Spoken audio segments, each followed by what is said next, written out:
Welcome students. आज हम अपनी वीडियो लेके आए हैं क्लास 7 सब्जेक्ट फिजिक्स, चैप्टर हमारा लाइट है। तो इससे जो पिछली वाली वीडियो थी स्टूडेंट्स, उसके अंदर हम लाइट की कुछ सी करैक्टरिस्टिक स्टडी कर रहे थे। और जो हमारी ये वीडियो है इसके अंदर हम स्फेरिकल मिरर्स के बारे में स्टडी करेंगे। तो आइए सबसे पहले तो मैं आपको बता देता हूँ कि स्फेरिकल मिरर्स हैं वो हमारे कितने प्रकार के होते हैं, क्या क्या नाम है उनका। तो देखिए, हमारे मिरर दो तरह के होते हैं। ठीक है, ये इस प्रकार का जो मिरर होता है, इसका सामने वाला रिफ्लेक्टिंग सरफेस ये पॉलिश्ड होता है। ठीक है, तो ये हमारा होता है कनकेव मिरर। ठीक है, और अगर इस तरह से होता है, ठीक है, रिफ्लेक्टिंग सरफेस बाहर की ओर ही होगा, तो ये हमारा है कॉन्वेक्स मिरर। ठीक है, तो ये जो मिरर्स हैं हमारे, इनको हम स्फेरिकल मिरर्स बोलते हैं। अब सवाल आता है कि इनको स्फेरिकल मिरर क्यों बोला जाता है। तो ये जो मिरर होते हैं ये एक स्फीयर का हिस्सा होते हैं। ठीक है, कैसे, देखिए,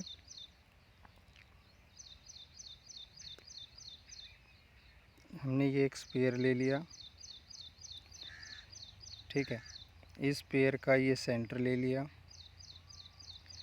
ये रेडियस हो गई। तो जो सेंटर है उसको पॉइंट सी से डिनोट करते हैं, जिसको सेंटर ऑफ कर्वेचर बोलते हैं। बिल्कुल बीच में जो पॉइंट होता है, यहाँ ये पॉइंट यहाँ पे पी होता है, जिसको पोल बोला जाता है। पी और सी के बिल्कुल मिड में एक पॉइंट होता है एफ, जो फोकस पॉइंट कहलाता है। अब जो पोल से जो सी का डिस्टेंस है, ये वाला डिस्टेंस, इसको हम आर से डिनोट करते हैं, रेडियस ऑफ कर्वेचर। और बिल्कुल ऐसे ही एफ से जो पी तक का जो डिस्टेंस है, इसको स्मॉल एफ से लिखा जाता है, जिसको हम फोकल लेंथ बोलते हैं। ठीक है, तो अब बात आती है कि इनको स्फेरिकल मिरर क्यों बोला जाता है। तो अगर मान लीजिए स्फीयर का हम ये वाला हिस्सा ले लें, इस साइड वाला ये, ठीक है, ये हिस्सा इसमें से निकाल लें, तो लाइक दिस, जैसे कि हमने इसको ऐसे निकाल लिया। ठीक है, ये हमारा सी, ये एफ। ठीक, तो ये हमारा जो मिरर है ये हमारा कनकेव मिरर हो गया। ठीक है, और बिल्कुल ऐसे ही अगर हम इसका इस साइड वाला ये हिस्सा निकाल लें ऐसे, ठीक है, विद रेडियस, तो ये सी, ये एफ। ठीक है, तो ये हमारा हो जाएगा कॉन्वेक्स मिरर। तो हम एक स्फीयर लेते हैं और उस स्फीयर के अंदर आपने देखा कि स्फीयर के अंदर जो हमारा पोल है, वहाँ से सी तक का distance, radius of curvature, F तक का डिस्टेंस, फोकल लेंथ, सारे डिस्टेंसेस यहाँ से मेज़र किए जाते हैं। तो ये कि आप कहेंगे कि एक स्फीयर में से निकाले गए स्फीयर के हिस्से हैं, जिस वजह से हम इनको स्फेरिकल मिरर बोलते हैं। तो देखिए, reflection from spherical mirror, not only plane but smooth and shiny spherical mirror also form image of object due to reflection. केवल प्लेन मिरर ही नहीं, हमारे स्मूथ शाइनी स्फेरिकल मिरर्स हैं वो भी ऑब्जेक्ट की इमेज बनाते हैं रिफ्लेक्शन के द्वारा। But the nature of images formed by spherical mirror is different from the formed by a plane mirror. लेकिन जो इमेज का नेचर है, जो इमेज बनती है, उसका नेचर है वो हमारा जो प्लेन मिरर से जो इमेजेस बनती हैं उससे अलग होता है स्फेरिकल मिरर में। ठीक है, मतलब प्लेन मिरर में जो इमेजेस बनती हैं, तो स्फेरिकल मिरर में उनसे डिफरेंट इमेजेस बनती हैं, वो हम आगे स्टडी करेंगे। तो we will study the formation of images by spherical mirror and their characteristics in the part of the chapter. ठीक है, तो स्फेरिकल मिरर्स के द्वारा किस प्रकार से इमेजेस बनती हैं और उनकी कैरेक्टरिस्टिक्स क्या होती है, वो इस चैप्टर का हिस्सा है, जिसको हम आगे पढ़ेंगे। But first let us understand curved mirror. लेकिन सबसे पहले हमें जो कर्व्ड मिरर हैं उनके बारे में पता होना चाहिए। तो देखिए, कर्व्ड मिरर एक कर्व होती है स्टूडेंट्स, लाइक दिस। आपको पता है, मैथ में पढ़ाते हैं, इसको कर्व बोला जाता है, ये हमारी कर्व होती है। तो जो कनकेव और कॉन्वेक्स मिरर है, इनको कर्व्ड मिरर भी बोला जाता है। तो curved mirror is a slice taken out from a hollow sphere of glass and polish silver on one of its faces. ठीक है, जो अभी मैंने आपको बताया था कि एक स्पेयर में से एक स्लाइस, एक हिस्सा निकाल लिया और उसकी एक साइड हमने पॉलिश कर दी, तो वो हमारा कर्व्ड मिरर हो गया। Since there are two faces of the slice and either can be polish, two different type of curved mirror can be obtain. हम स्लाइस निकालते हैं तो उसके अगर एक तरफ का हिस्सा पहले हम एक तरह का पॉलिश करते हैं, फिर दूसरी तरफ का दूसरी स्लाइस में करते हैं, तो इस प्रकार से दो प्रकार के जो मिरर्स हैं हमें प्राप्त हो जाते हैं। एक हमारा कनकेव होता है, कॉन्वेक्स होता है। कैसे, देखिए, if the outer surface of the slice from the hollow sphere of glass is polished silver and the inner surface behave as a reflecting surface, it is called concave mirror. ठीक है, हमने एक slice निकाल ली और उसका जो बाहर का है आउटर सरफेस उसको पॉलिश कर दिया, और उसको जब हम पॉलिश कर देते हैं सिल्वर से, तो जो इनर सरफेस है वो रिफ्लेक्टिंग सरफेस बन जाता है, और इस प्रकार का जो मिरर है हमारा कनकेव मिरर कहलाता है। तो यहाँ पे आप देख पा रहे हैं ये हमारा कनकेव मिरर है। इसका ये आउटर, ये वाला आउटर है, आउटर हमने पॉलिश कर दिया, तो इनर वाला सरफेस है वो वर्क एज ए रिफ्लेक्टर। दूसरी situation, in the second situation, if the inner surface of the slice from the hollow sphere of glass is polished silver and the outer surface behave as a reflecting surface, the mirror is known as convex mirror. दूसरा case, अब हम जो अंदर वाला है उसको polish कर देते हैं, तो जो बाहर वाला है ये रिफ्लेक्टिंग सरफेस का काम करेगा, तो इस प्रकार का जो मिरर होता है वो हमारा कॉन्वेक्स मिरर कहलाता है। In the part of the chapter, you will not only learn the nature and characteristics of images formed by spherical mirrors, but also about the formation of images. आप इस chapter में न केवल nature और characteristics पढ़ेंगे images की, बल्कि उनकी फॉर्मेशन भी देखेंगे कि किस प्रकार से इमेजेस बनती हैं जब हम अलग अलग पोजीशन के ऊपर ऑब्जेक्ट को रखते हैं। The formation of images involve the knowledge and use to some basic parameter of spherical mirrors. जो इमेजेस की फॉर्मेशन है उससे हमें बहुत सारी जानकारी मिलती है, जिस आधार पे हम उसको अलग अलग पर्पजेज के लिए यूज कर सकते हैं। तो सबसे पहले पैरामीटर्स ऑफ स्फेरिकल मिरर्स के पैरामीटर्स पढ़ लेते हैं। तो सबसे पहले बात आती है पोल। तो the geometric center of the spherical mirror is called its pole. It is denoted by capital P. ठीक है, जैसे ये हमने एक मिरर ले लिया, तो इसका बिल्कुल मिड में यहाँ पर जो पॉइंट P होगा ये हमारा कहलाता है पोल, जिसको हम कैपिटल P से डिनोट करते हैं। अगला है सेंटर ऑफ कर्वेचर। जब हम ये एक स्फीयर का हिस्सा लेते हैं तो जो सेंटर होता है स्फीयर का, यहाँ से और इस मिरर का ये पॉइंट P है, ये जो डिस्टेंस है, ठीक है, ये तो हमारी कहलाती है रेडियस ऑफ कर्वेचर। और जो ये पॉइंट C है इस स्फेरिकल मिरर का जो सेंटर है लाइक दिस, तो ये हमारा कहलाता है सेंटर ऑफ कर्वेचर। ठीक है, from which the mirror has been taken out, it is called its centre of curvature, it is denoted by capital C। उसके बाद आता है प्रिंसिपल एक्सिस। जो हमारा मिरर होता है उसका जो पॉइंट P है पोल, वहाँ से एक जो स्ट्रेट लाइन हम खींचते हैं, तो जो ये स्ट्रेट लाइन है ये हमारी कहलाती है प्रिंसिपल एक्सिस। ठीक है, उसके बाद हम बात करें रेडियस ऑफ कर्वेचर।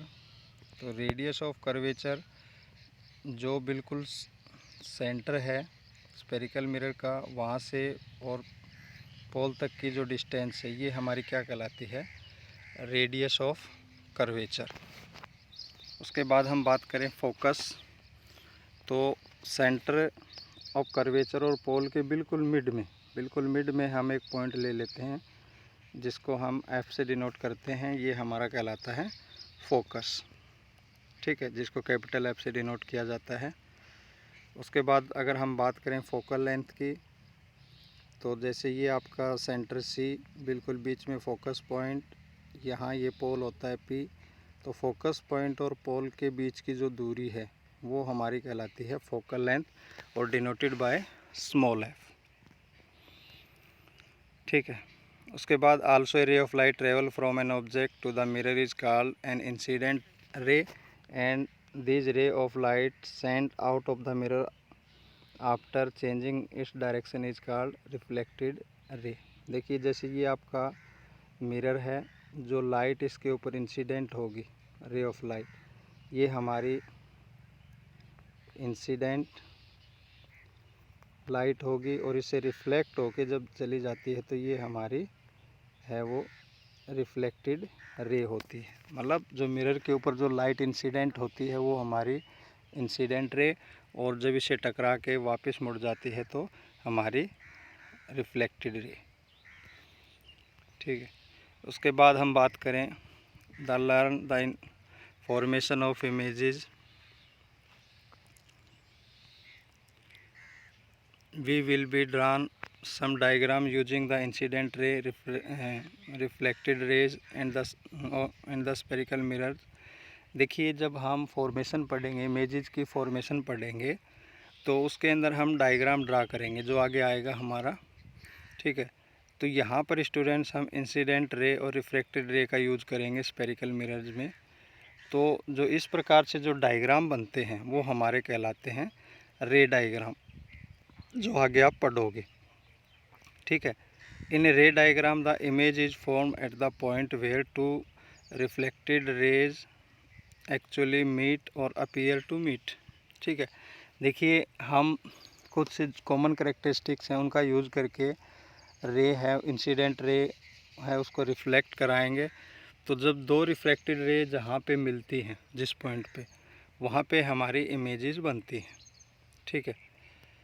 तो यहाँ पर हमारी इमेज स्टूडेंट दो तरह की बनेगी।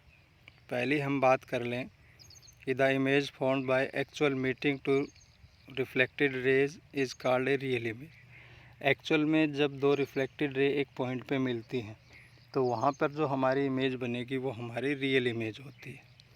Where the image formed by reflected rays appear to meet at a point is called virtual image. ठीक है। और जो इमेज बनती रिफ्लेक्टेड रे हमें जहाँ पर मिलती हुई दिखाई देती है, ठीक है, वो हम आपको जब रे डायग्राम्स कराएंगे तब आपको समझा देंगे। तो वहाँ पर आपकी जो इमेज बनेगी वो हमारी वर्चुअल इमेज होती है। ठीक है। तो एक रियल और वर्चुअल के केस में आप ये भी कह सकते हैं, जो रे हमें स्क्रीन पे मिलेगी, जो रे स्क्रीन पे मिलती है वो हमारी रियल इमेज होती है, और जो स्क्रीन पे नहीं बनती है वो वर्चुअल इमेज होती है। रियल इमेज स्टूडेंट्स हमेशा ही इन्वर्टेड होती है, उल्टी होती है। ठीक है। जबकि वर्चुअल इमेज है वो इरेक्ट होती है, सीधी होती है। जब हम रे डायग्राम स्टडी करेंगे, उनकी प्रॉपर्टी स्टडी करेंगे, तो हम बहुत अच्छे से ये जान पाएंगे। तो देखिए आज आपने क्या सीखा। स्फेरिकल मिरर्स क्या होते हैं, ये दो प्रकार के होते हैं, कनकेव एंड कॉन्वेक्स। उसके बाद स्टूडेंट्स आपने सीखा जो स्फेरिकल मिरर के पार्ट होते हैं, तो इस केस में हमारा पोल क्या होता है, सेंटर ऑफ कर्वेचर क्या होता है, फोकस पॉइंट क्या होता है, रेडियस ऑफ कर्वेचर कौन सा डिस्टेंस है, फोकल लेंथ कौन सा डिस्टेंस है, प्रिंसिपल एक्सिस क्या होता है, पोल कहाँ पे होता है। ये हमने जर्नल पैरामीटर्स पढ़े जो कि रे डायग्राम में हम इनका यूज करेंगे। ठीक है। उसके बाद आप लोगों ने रे डायग्राम देखा कि जब कनकेव या कन्वेक्स मिरर के ऊपर रे इंसिडेंट होगी तो उस केस में स्टूडेंट्स हमारी कौन सी इंसिडेंट रे होती है, कौन सी रिफ्लेक्टेड रे होती है, और ये रेज किस प्रकार से वर्चुअल और इरेक्ट इमेजेस बनाते हैं। तो काफ़ी इम्पोर्टेंट है स्टूडेंट्स। ये सारे जो आपके डेफिनेशंस आई हैं इनको आप नोटबुक में नोट करें। ये काफ़ी इम्पोर्टेंट है, इनको नोट भी करें और इनको याद भी करें। तो ये जब आप रे डायग्राम करोगे तो वहाँ पे स्टूडेंट्स इनकी काफ़ी इम्पोर्टेंस है, वहाँ पे आपको ये काफ़ी मदद देंगी। आपको जब पता होगा कि कौन सा डिस्टेंस क्या है, किसको क्या बोलते हैं, तो आप इजीली रे डायग्राम को समझ सकते हैं और उनको कर सकते हैं। तो स्टूडेंट्स आपको डेफिनेशन में लिखनी है कनकेव मिरर की, कॉन्वेक्स मिरर की। ठीक है। उसके बाद आपको pole, centre of curvature, radius of curvature, focus point, focal length, ठीक है, रियल इमेज, वर्चुअल इमेज। ये आपको जो डेफिनेशन हैं ये आपको नोटबुक में नोट करनी है। ओके, तो आज के लिए इतना ही स्टूडेंट्स। तो वीडियो को लाइक करें, शेयर करें, और अभी तक अगर आप लोगों ने हमारा चैनल सब्सक्राइब नहीं किया है तो सब्सक्राइब कर लें। Thank you.